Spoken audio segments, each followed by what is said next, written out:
Welcome everybody to the Trinity Centre for Literary and Cultural Translation. Díobh roiine uaisle agus fáilte chuig an lárinit seo. This is the first in our series of online seminars. They'll be looking at the question of literature and translation, because obviously we're very conscious of the fact, because we can't actually physically welcome you to the centre at present. We want to maintain that link with our friends, colleagues, people who are interested in translation and literature. And of course, we're particularly delighted that this evening, for our first seminar, we are going to have joining us someone who has been a supporter of the centre and its activities over the past number of years, and that is Alan Titley. It's difficult, and I'm conscious of the fact that I don't want to take up all of our time in introducing tonight's guest, but I could, because Alan Titley is a distinguished writer. He is a distinguished translator. He is a distinguished scholar and columnist, the author of 7 novels, 4 collections or stories, many plays, and of course he is considered by many to be one of the most foremost writers in modern Irish. He's a member of the Royal Irish Academy and an emeritus professor of modern Irish in University College Cork. And I could go on, but I won't, because I want to ask Alan a number of questions just to start a conversation, which is prompted by the book that we're looking at tonight in our book club, The Dregs of the Day, the translation that Alan did from Máirtín Ó Cadhain's futile, which was published initially in 1970. Alan, of course, what we know is that your interest in Máirtín Ó Cadhain has been there for a very, very long time. In fact, I think your first kind of published monograph in 1975 was Máirtín Ó Cadhain Clár Saothar. But you're and you wrote about him in scholarly articles. You talk about him on Tuairiscéal Gaeilge, your study of the novel in modern Irish. But you came to him as a translator kind of sort of later on in the day. How did you get involved initially in the translation of Trinity? Purely by accident. It happened that Micheál Conneala, who runs Clóir Chonacht, decided that Trinity, the biggest, or at least the most famous novel by Ó Cadhain, should be translated into English, if nothing else, as kind of a bridging novel, a kind of a novel that then it could be translated to other languages as well. And he asked a number of people, would it translate maybe, this is what he told me, maybe 10, 20 pages, just to see what we would do with it. And I did this, and he came back to me some months later and he said to me, well, yes, I read this, I've sent it out to some readers, and some of them like it. He didn't say all of them liked it, but he said that some of them liked it. And he said, would you be willing to take it on? So I hadn't done any real translation before that. I had attempted to do some translation from Scottish Gaelic into Irish, but somebody else was doing the same book, so I didn't continue with it. And I had been involved in the translation MA in Translation Studies program when I was in St. Patrick's College in County. In fact, just the only time I'm going to make any little bit of a brief boast is that when we were in St. Patrick's College, we were the first to start the MA in Translation Studies. Nobody else did it. DCU set it up with us, and we took on the Irish element of it, and of course then Queen's took it on, and Galway took it on, and Forres and Gaeilge took it on. But we were in there, and I had taken on the piece that dealt with literary translation. So I did actually try to give my class the first couple of lines or the first few pages of Trinity, and we would spend hours looking at the first couple of lines. So that was my kind of introduction to the translation of it. But as I said, it was an accident that I was asked to actually do it. And I was involved in writing another novel at the time, Van Fassa, which is about this woman who was killed as a witch and hanged as a witch in Boston College in 1988. And I said to myself, am I going to set this aside and lay into Cranachilla? So I said, why not? I've been talking about it long enough. And therefore I sat down. But the only condition I set was the 20 pages so I had done. I said, this is the only possible way I can do it. I can't do it any other way than the way it has been done. Because there were attempts at translating it before. Several attempts had been made in the 1950s. There's a famous story told in the book on Sorciel Agus Dill, where they sent out a cry or a claim to people to say, will you translate Cranachilla? They got maybe 20 or 30 or so attempts in, and there was only one in which O'Kine, the publishers, were happy with. And that was by a young student who they were happy with, but unfortunately they discovered that she was going away to be a nun, and which she did, and as a result of which that translation never appeared. And it was part of it appeared in the field anthology as well. And again, obviously anybody who deals with it, it's a difficult work to do, or it can be difficult work to do, but it was two, what you call Anglo-Irish, sing-speak in it, and so on. And then, of course, there was the other excellent translation by Tim Robinson and by Liam O'Connor. Sadly, both of them have left us since, but I had many conversations with Liam about it. And they had a very accurate and a very literal translation. But I think what the translators, or some of them, were looking for was something more in the spirit rather than the literal sense of translation. And they thought that I was the person to do that. So that's how I got involved. And I just sat down and I did it bit by bit.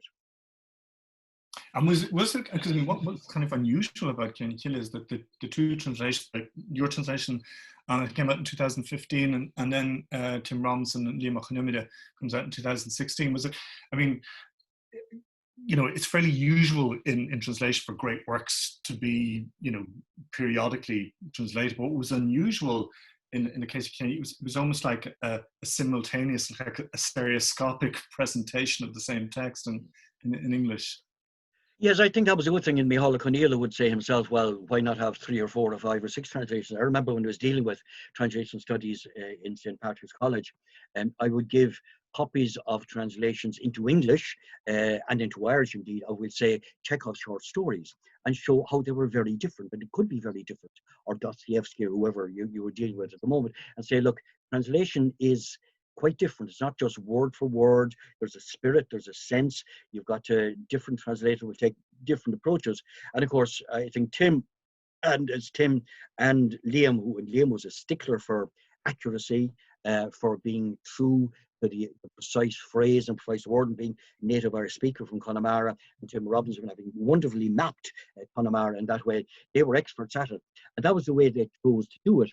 And I chose to do it in a different way, because I thought that I was trying to get into the spirit, or I was trying to say to myself, what would it have been like if O'Kine had been writing in English, using all the tricks and tropes that he would have done? Not that you could ever find out what that was, but you had to take a guess at it, and a great deal of it is guesswork.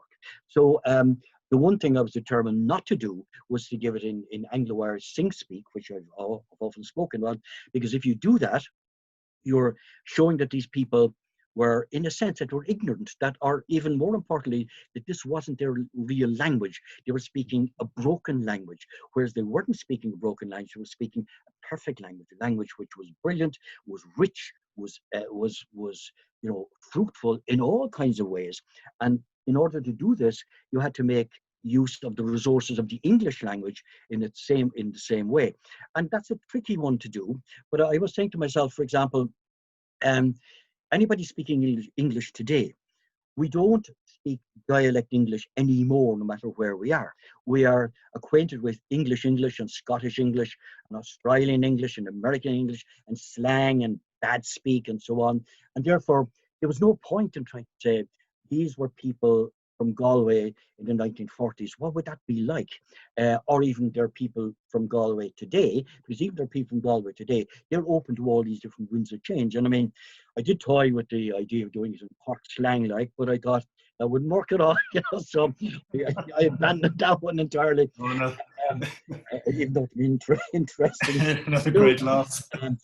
So I said, you must use all the resources of the English language in the way that O'Kane used all the resources of the Irish language. Because O'Kane, he said at the end of his life, and of course it wasn't true at this time, but he said, my own dialect isn't enough anymore. I must use everything else. But for the purpose of Craine Killa, not only did he use his own dialect, but he uses all the dialects of Galway, because he had taught in various places east of Galway, which was a native-speaking Irish area at the time, and out in the islands and in Iarra Connemara, and he even taught in the city. So he was aware of all these different registers of Irish in his own dialect, and he was able to use those. So, if somebody would say, well, it wasn't the Irish of one parish, it was the Irish of all these parishes. But in that sense, I think you would have been, and there was creativity, he put in his own words, he added bits, he taken bits from literature. So you had to say to yourself, well, supposing somebody's open to all the winds, as he was open to all the winds of Irish, you have to be open to all the winds of English. So I was treating it as a kind of a big pot that you could throw anything in that kind of managed to carry the characters of the people themselves, as long as there was some consistency in what the characters were trying to say, in which each character was. So those little phrases that were being used, I tried to keep those as consistent as possible, although you don't have to be consistent all the way.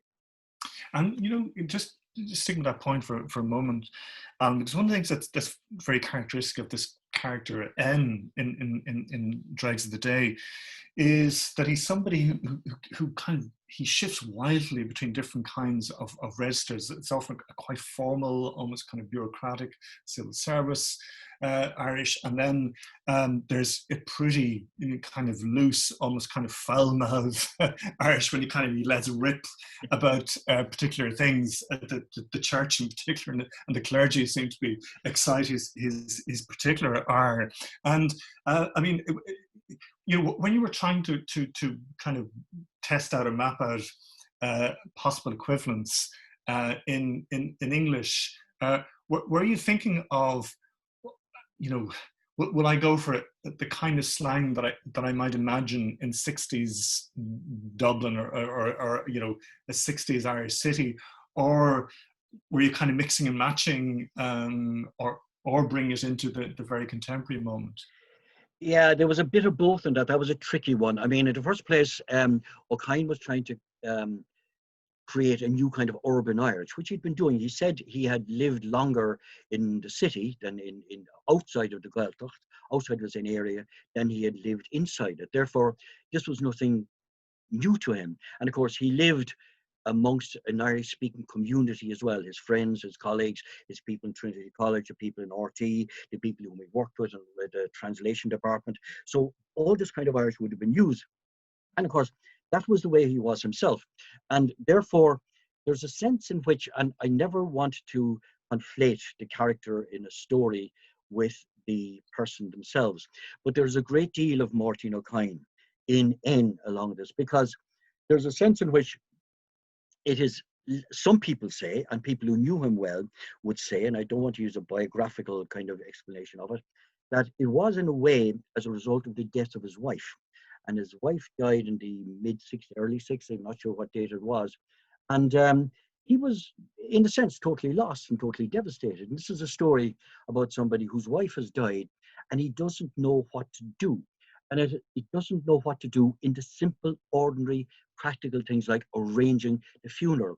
And therefore, the book is a kind of an odyssey through, we presume, is Dublin and out around the country, and he's meeting people because he is a lost soul, he's a lost person in the city as a result of what has happened. And the kind of languages that he uses, O'Kane used all these kind of languages himself. I mean, he had the most foul tongue, if you wanted the most foul tongue, and we have recordings of him like that, if he wanted to be like that.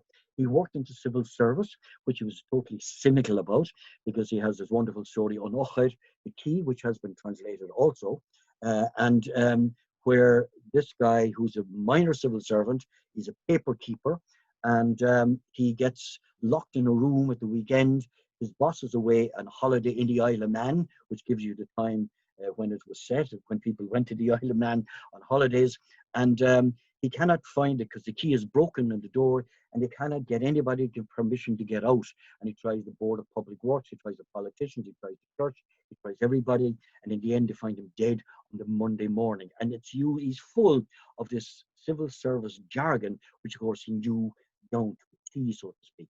And so he uses this, and he has bad language, he has a kind of a new language thrown into it, and just sort of way that he was recreating the language all the time. And this was part of his, I suppose, part of what he wanted to do. And there's often a kind of lazy supposition by people that Irish was never spoken in the cities of Ireland, which was entirely wrong.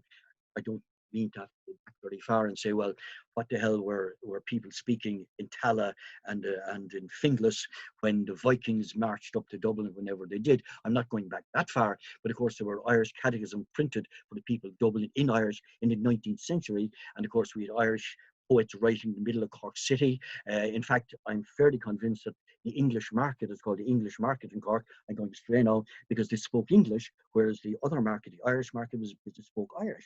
And this was something around. Of course, Galway was surrounded by Irish as well. So it's kind of a lazy idea, as Rory Quinn, Minister Smith for Education, rather stupidly said once upon a time, well, Irish was never spoken in Dublin. I'm sorry, it was.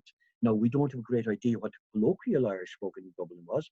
We do have an idea that it was probably something like, not quite like what O'Kine had, but it would have grown. O'Kine has recreated the kind of Irish that would have been spoken if Irish had continued to be spoken by communities. But as well as that, of course, the book is, or the story is a kind of monologue, a kind of internal monologue. He's debating things with himself.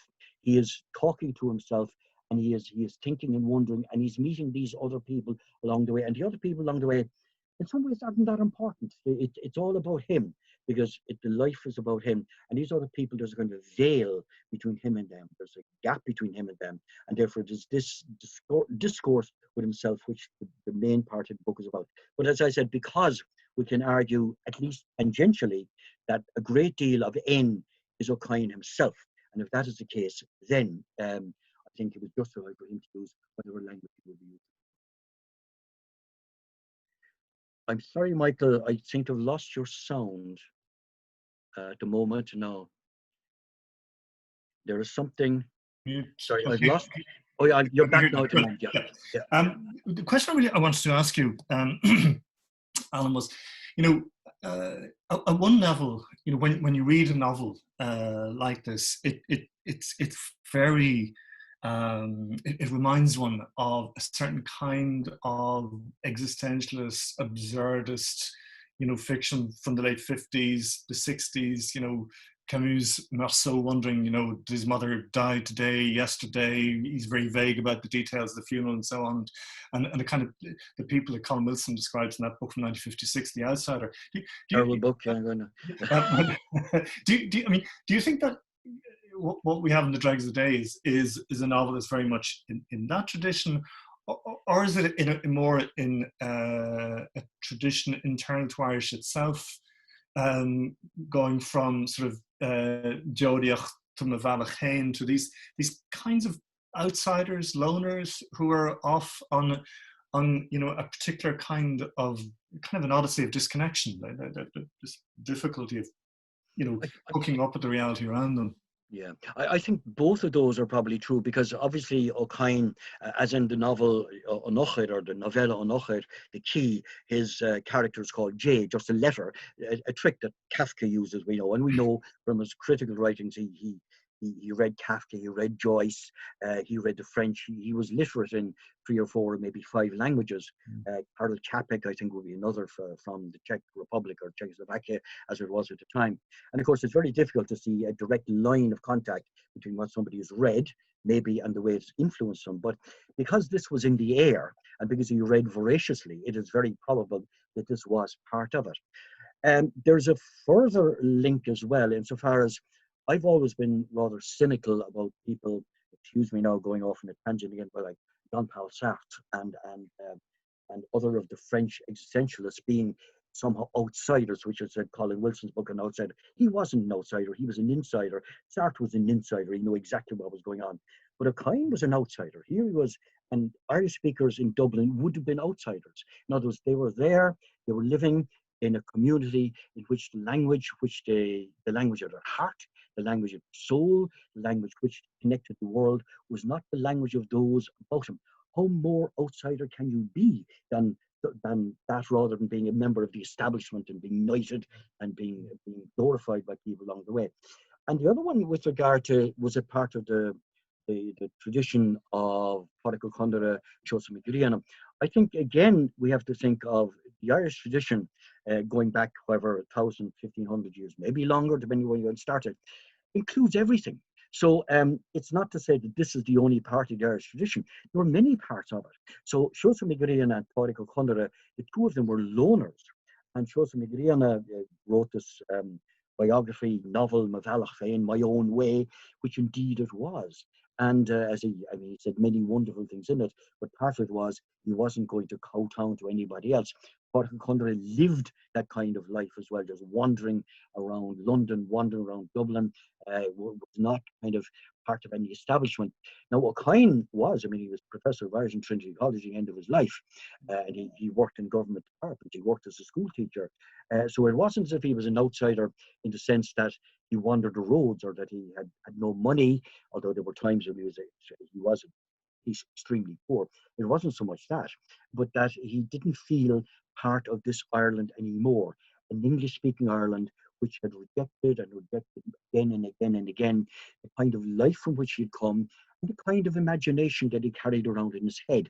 And I think that must have been hurtful along the way. So there are several strands of that, and I think they come together in the Dregs of the Day.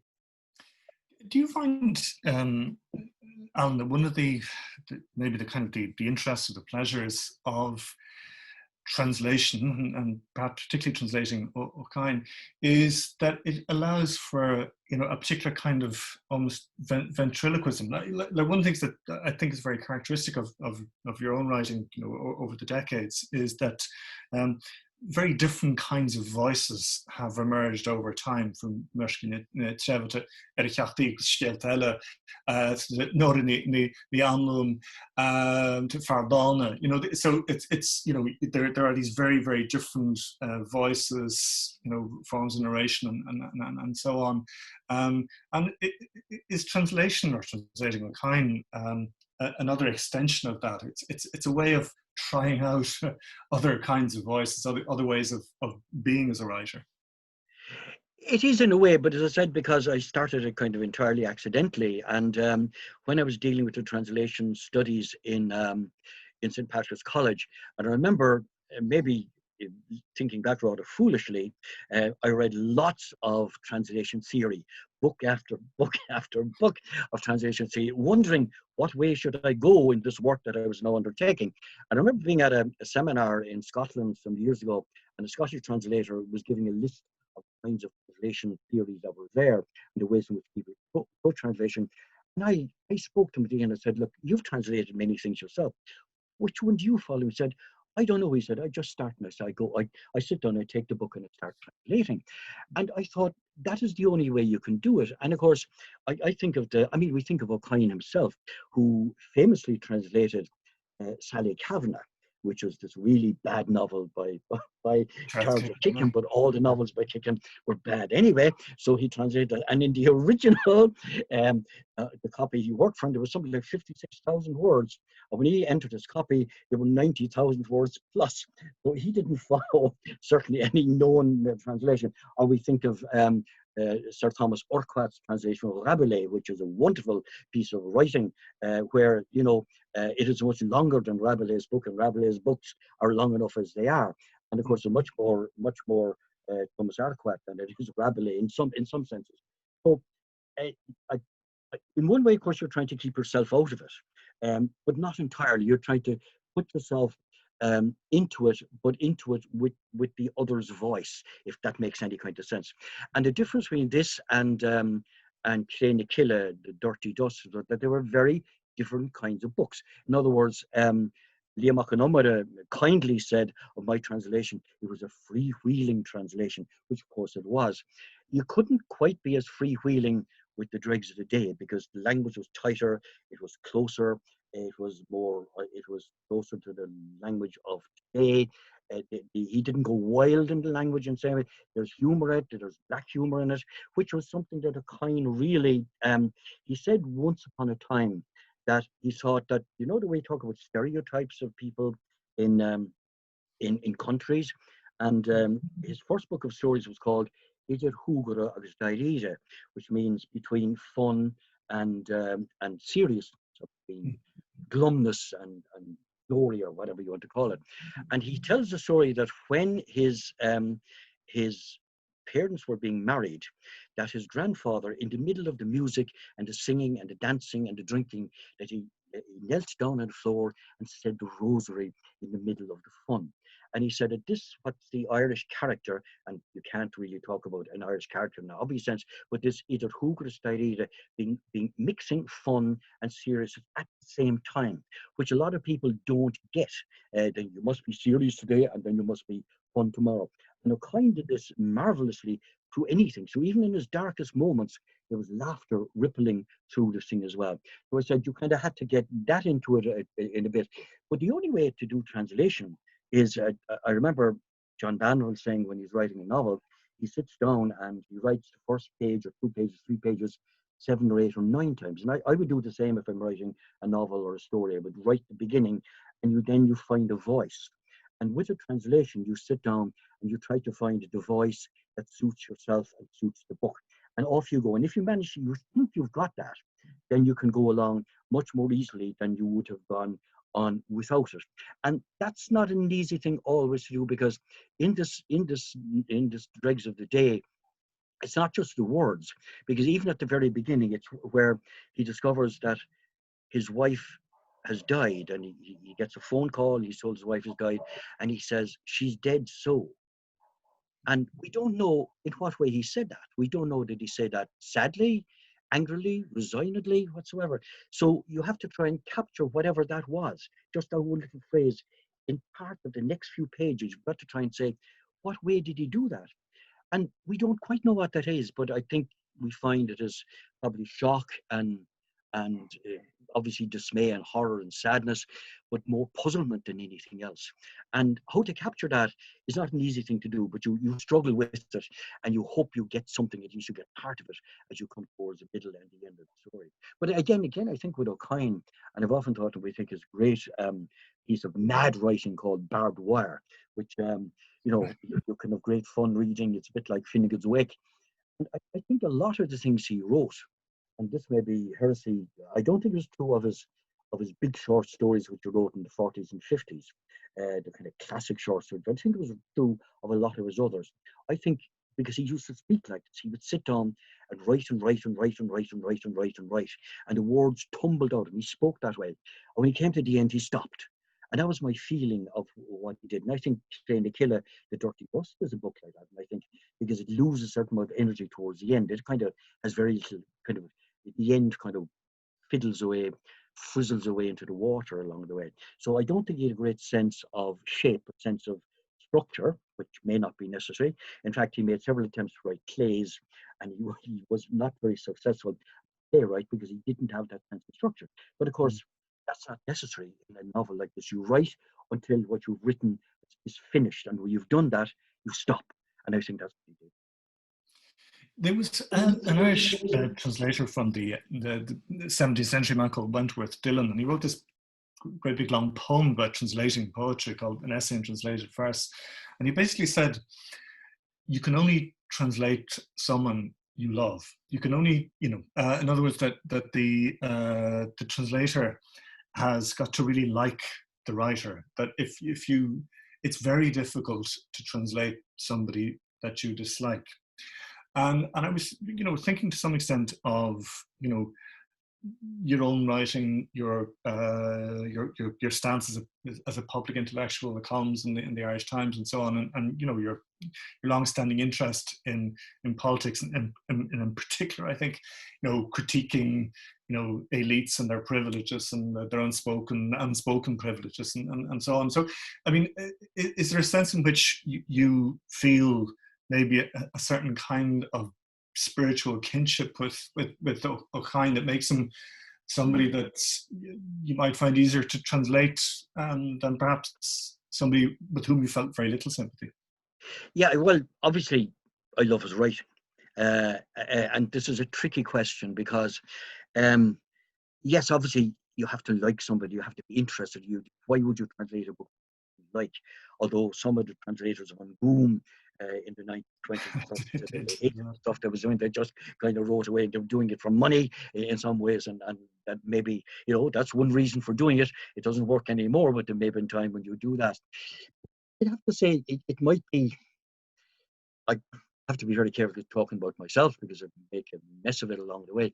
But I felt more like that I discovered part of a kindred spirit, because I read Céine Killa, and the first thing I read about Máirtín Ó Cadhain when it was in my first year in college after leaving secondary school. I knew nothing about him. Before that, I just happened to hear about this, and this is a novel you should be reading. And I read it and I kind of said, wow, this is great stuff. Of course, lots of it I had no idea what it was about. And I'd never been to Connemara. I knew very few people from Connemara. This was something new, but it kind of blew my mind in a way. No, other books did as well. But I'd have to admit, on the other hand, that when I'd write in secondary school, in essays for what they were worth, I loved having fun with language and playing games with language, playing tricks with language, and mixing styles, which I think is a great thing to do. So in that sense, it was a matter of, I saw Ó Cadhain, somebody who did stuff that I was doing, but a lot better, a million times better. But I had an entrance into what he was doing in a way that you wouldn't have an entrance into something that other writers were doing. I mean, a guy like Untitled Chapter, Father Peter O'Leary, who we were fed in school. And I like his writings and I like his style, but I have no sympathy with the guy or with his ideas or much, even though I think Fianna is a great novel in funny kinds of ways, strange kinds of ways.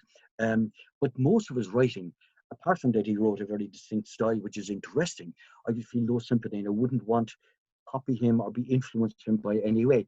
And the old thing that he used to say, God help us, about Irish poets trying to get out from underneath the cloak of Yeats or whatever it would be, I would be trying to avoid the influence of Máirtín Ó Cadhain in some ways, because that would be too easy to do. And I mean, when I write and when I speak, even though I cannot write a kind of dialect, even though it's basically Cork Irish, Munster Irish, basically Cork Irish, and I throw in Corkisms along the way, just to keep the folks at home happy along the way. But I mean, that was my Irish from the beginning. But on the other hand, because I have spent time and I know I'm acquainted with all the Irish dialects, from Ring to Donegal and indeed to Scotland. So I would be willing to use any of those as they happen, as they come in, for the simple reason I was saying earlier, because now if we speak English, we don't feel we have to speak the English that we grew up with. We speak the English that we have heard in books and we've heard in television. And why shouldn't we do that? And we're influenced by everything we have read. So in that sense, you're trying to match your own mentality with what you're trying to translate. But as I said, because these two are very different, the challenges were different, but at the same time, because I felt I knew something about Máirtín Ó Cadhain, I could kind of put, by the way, it is hoped that Chloe Connacht and presumably Yale will be translating. The idea was to translate, to publish rather a collection of his other short stories, which will be done by divers hands and should have been published this year because it is 50 years since he died. And I translated three, maybe four, three other stories in that book, several of them all quite different. One of them, Fiss, which is about three guys sitting on the side of the rock by the seashore, looking at others and making comments. Now, I never did this in my life. I never sat with three other guys talking about people collecting seaweed, but you have to reimagine your way into it. So Ó Cadhain had all kinds of different worlds and all kinds of different life. But when you get a feel for the kind of wonderful, mad, poetic, generous, wild, at the same time very careful language that he used, and you can kind of just put your foot, put a step into that somewhere along the line, then at least you'll be going somewhere along the journey with them. There's what I'm kind of waiting for some questions to come in here, from the everybody's listening and watching this evening. I wonder the sort of common points between Céine Killa and the dregs of the day for you finish is, there's burials, there's corpses, there's coffins, you know. So I mean, and you know, one of the things that Walter Benjamin used to say about translation, that translation was kind of an afterlife. That the text goes on to an afterlife in another language. Do you think that one of the I mean, do you feel yourself to be like a grave digger or a grave robber, or rather somebody who sort of, you know, brings a new life to the reputation of that literature, just in much the same way that Máirtín Ó Cadhain paradoxically used the moment of death as a moment of renewal, of this kind of extraordinary renewal of the language itself. Is that? Yeah, just on the Ó Cadhain and the funerals and coffins and so on. In fact, a lot of us, because he's very much aware of people talking about the death of the Irish language since the 17th century, and we're still here, we're still writing, we're still talking, we're still publishing, we're still singing, and will be doing so for a long time to come. I certainly hope, in fact, certain of it in different ways. And of course, he does his short stories, where he has another novel called An, which is about a guy dying. And yet there's a change to his life, An meaning revival along the way. And then there's also, he has a short story in one of his last collections where a baby is born in a hearse. Now, if you ever want to see kind of life and death, not as he was sort of saying, if you want to give that reading to it, yeah, death happens, but new life springs from it as well. So there's that along the way. So do I see myself as a gravedigger? No, I don't. But on the other hand, I think because literature in Irish, modern Irish literature, is so infrequently translated, and in fact, for many, many years, if you were to check out the amount of books, and I think of novels, of poets have been very well, very, very well looked after in all kinds of ways, because in some ways, I won't say it's easier to translate poetry, because I get killed saying that, but you know, there isn't as much, there's a lot of sweat in translating poetry, and it's very hard to get right, but you really have to put a year aside or 2 years aside to do a long book of prose and novel. And I'm not sure how many novels in Irish from the 1880s, 1890s to present day research. I would say 8 or 9. I could name some at the moment, but not many more than that. And the main books that have been translated were things like Untitled, The Islander, or The Island Man, if you like, or, you know, Old Woman's Reflections, Peg Sayers. They all seem to be from islands, and they were all old, and they were all windswept, and they were all with one foot in the grave, and you know, there was lots of seaweed and the kind of thing that Miles O'Gopelin had great fun with. And then people had this idea that modern Irish prose was just to do with Gaeltacht and island autobiographies. In fact, there was a little book published as a series of lectures, I'm not sure, sometime in the 1970s, called The Pleasures of Gaelic Literature, edited, I think, by Sean McRaymond, but I could be wrong. And there were about 10 or 11 essays in it, or lectures in it. And I think 8 of them had to do with Gaeltacht autobiographies. In other words, the idea that there was a modern prose there was not done. And then even some of the prose that has been translated hasn't been the best either.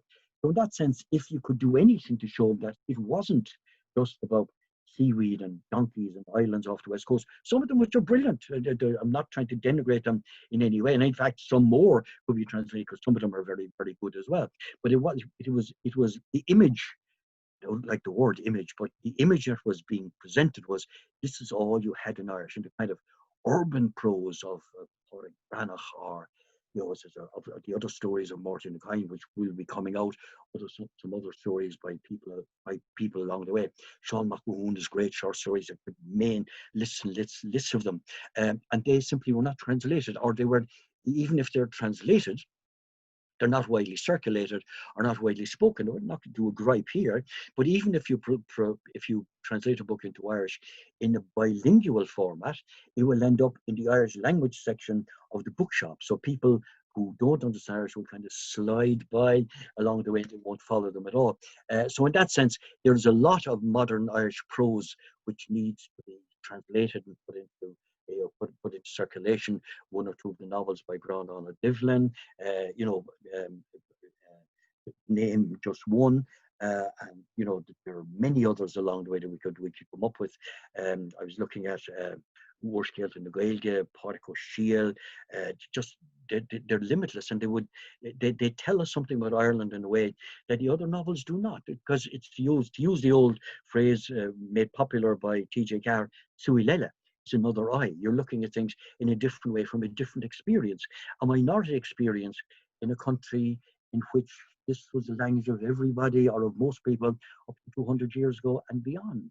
So in that sense, yeah, there is sui lele, there's another eye. So that needs to be done. So I wasn't setting out to do that, and I have another translation project in hand, which I won't mention at the moment, but I don't want to. I don't want to be seen as a translator. That's not what I set out to do, but I'm happy to do it when I think it's worthwhile. I have a question here from one of our participants, and it's basically, were there any expressions that you had to translate from Máirtín Ó Cadhain's Irish into English that made you blush? Which made me blush? That made you blush, yeah. That you thought, how am I going to express this in English? In other words, was there a kind of a register, or and then when you're trying to find it in English, you thought, yeah, I'd have to go back through. I mean, there were lots of things, and and I'll come back to that question in a moment.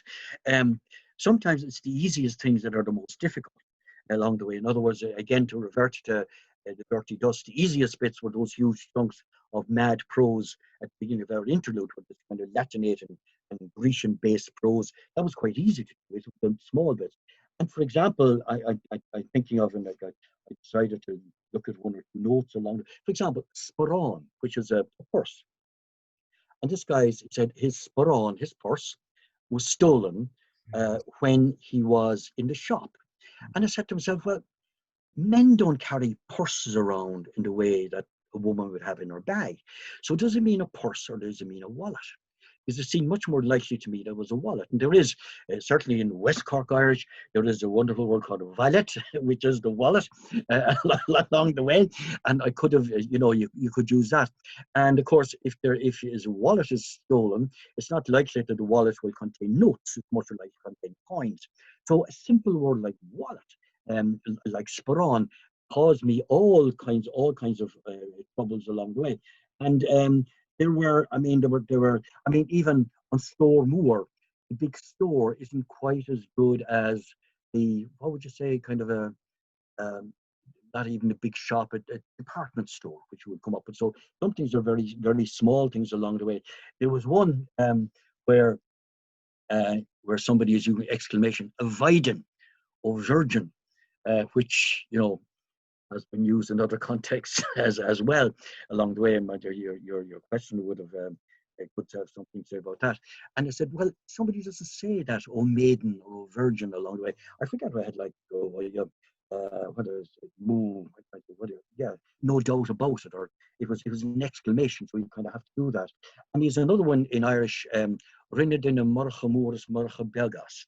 Somebody made big Murphy and small Murphy up. What does that mean? It's a reference to a story in Irish. And of course, what he's really saying is that he made a song and dance and made a big deal out of it along the way. But in terms of things that made me blush, I try not to blush too much, but the one of the female protagonists, and it's not so much a protagonist, but he's in the story, called Fáiscín. Fáisc is a squeeze. So what do I call a squeezy? That doesn't quite work out. And of course, he is a woman of maybe suspect morals, or whatever you want to say. So I invented a word squimsy, which you can kind of work out for yourself along the way. And I thought that was reasonably clever along the way. And I think it kind of works. So there were things along the way, but there isn't that much in the Dregs Day to make you blush, in the sense it would be. I think there might be other stories which would be maybe more attuned to that question. What about because we had a brief discussion about this before, if you like, we came on air, but one of the things I think I was saying to you is that I was reminded a lot in kind of reading Dregs of the Day of the Darky Archive, The Third Policeman, very dark imagination again, but that kind of comedy mixed in with it. Also, I thought a very male world, you know, so there's I'm wondering about, you know, these two writers, I mean, who were, if I remember, were almost kind of drinking this in the same pubs together, or if not in the exact same pub, and ones that were kind of contiguous to each other. And was there any sense in which, you know, possibly O'Brien's voice was echoing somewhere when you were doing the translation or his work? The one thing about O'Brien and O'Cahine is that I'm not sure that they were that much, well, they were certainly conscious of one another. But O'Cahine says very little about Flann O'Brien, and Flann O'Brien says very little about O'Cahine, even though they are, as writers, very similar to one another in some ways. That dark humour to which you have alluded, and the playing with words and that sort of fun and games that they had with it. And I have a feeling that because O'Cahine recognised partly a kindred spirit in Flann O'Brien, he kind of avoided him in a way. And of course, the other one is just remember that Flann O'Brien only wrote the one novel in Irish in Béal Bocht. He wrote a hell of a lot in his columns, but he kind of stopped that later on when O'Cahine was coming to prominence.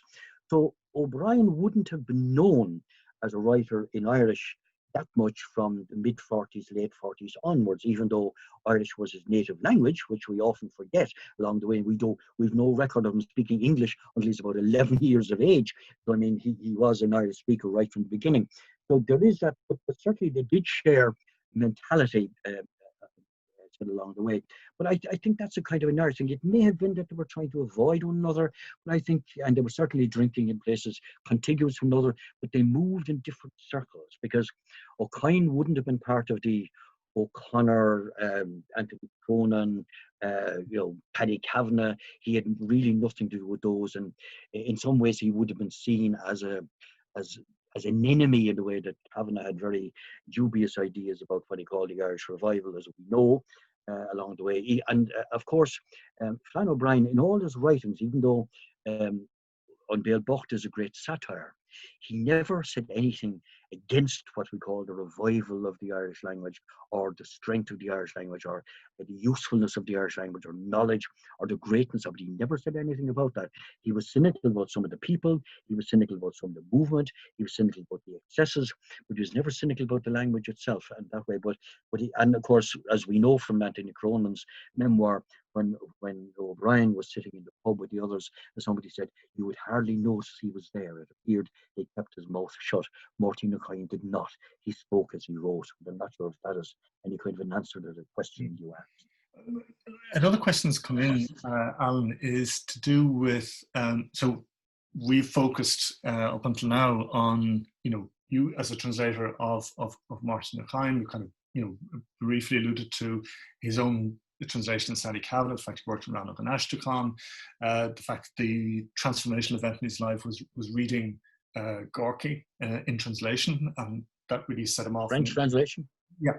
And how would you feel, the question was, how would you feel about your own work, for example, your fiction being translated into English, as as one of those gaps that you've mentioned? Obviously, you weren't going to mention your own work, but I can mention it for you. No, and would you think you'd feel nervous about that, or would you say, go ahead?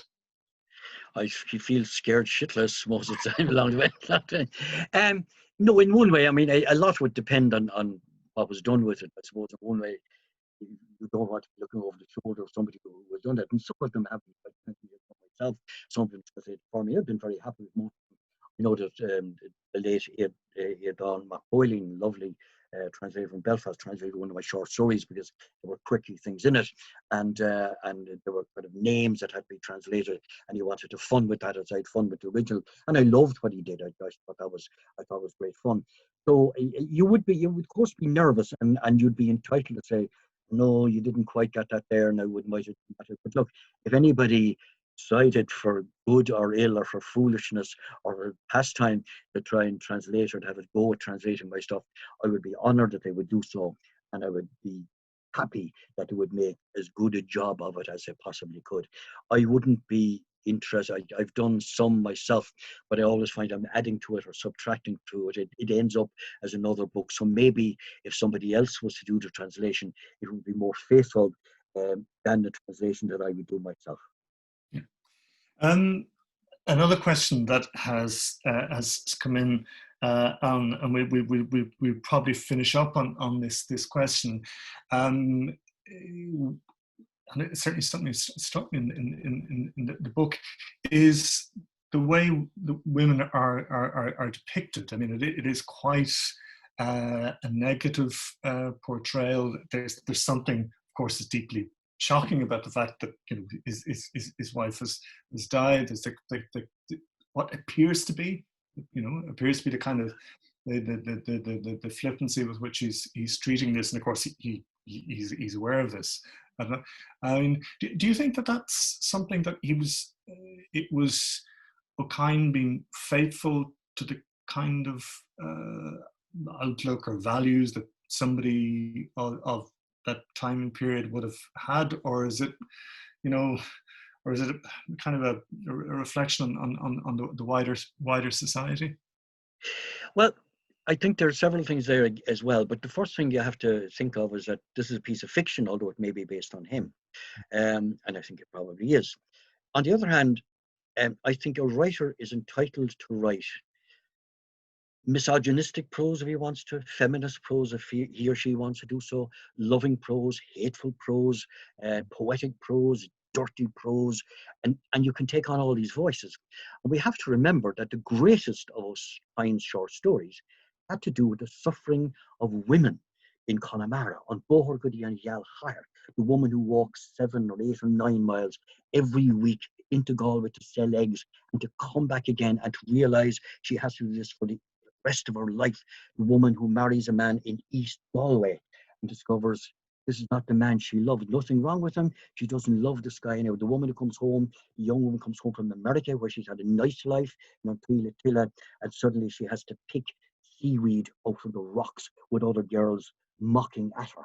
And of course, Clé na Killa, which is full of strong, able and intelligent and bright and tough and feminine women of all kinds. So the one charge you cannot make against Máirtín Ó Cadhain is that he was a woman in any way, because most of his books have to do with it. And of course, then he has other short stories about Mary Magdalene in his other books where he has these biblical stories. So and because I've been the butt of some of this kind of sociological reading of a book rather than literary reading of a book, whereas you pick out bits and say, you said bad things about these people, therefore you are against these people, it's rather stupid, literal, small-minded stuff. I wouldn't see that. After all, this was a man or a person, a character who had lost his wife, and she was gone, and he was bereft, and he was lost, and of course, it would appear she had nasty sisters. Some people, not me, some people do have nasty sisters. I mean, let's not pretend that there aren't people like that there. And of course, we could argue this might have been a strain within his personality, but everybody has strains within their personality, and it's up to the writer to make use of those along the way. So try to put any kind of sense of being anti-woman or anti-feminine, Máirtín Ó Cadhain. It doesn't. You might think it works in this book, whether it works in this book or is true of this book, it sure ain't true of anything else that he wrote. And I think people have to be big enough to see the idea of writing, the idea of stories, is your imagination. You can imagine anything. You can go into other people's heads, and you are not that person. And I wish that critics would just get rid of all this nonsense that goes on and try to draw up a list of things. He said this and he said that, and just get rid of that and try to enter into the spirit of the book. And the spirit of this book is darkly comic and dark and wandering, and an odyssey through of a lost soul through Dublin. And that's part of life too, and part of death. I think I would have to say on this, I mean, it's very much thanks to your translation that we can enter into the spirit of the book and the complexity of it and the different layers. It's really been an absolute treat to talk to you tonight. I mean, I just feel this could go on for for hours. This conversation. Others might not feel the same. I'm very much conscious of the way that people are suffering these days from screen fatigue. But I have to say, I think on behalf of everyone who's been listening to us, who's been watching us this evening, that it really has been a rare privilege indeed to be able to talk to you. And what is even more valuable, of course, is that we have the book then as, you know, the evidence of your labours, and I think it will continue to draw people to Máirtín Ó Cadhain's writing and language for many years to come. So, gur mí maith go taríist an táimid Harbheith buíoch. Míle fáilte ród ba onóir dom a bheith an gur mí maith go féin.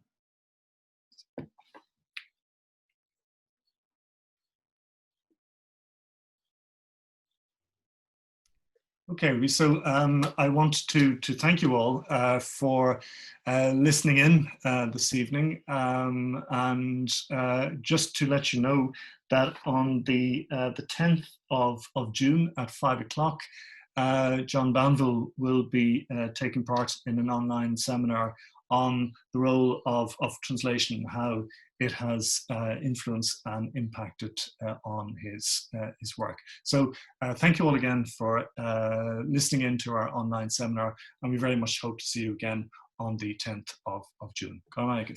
You are.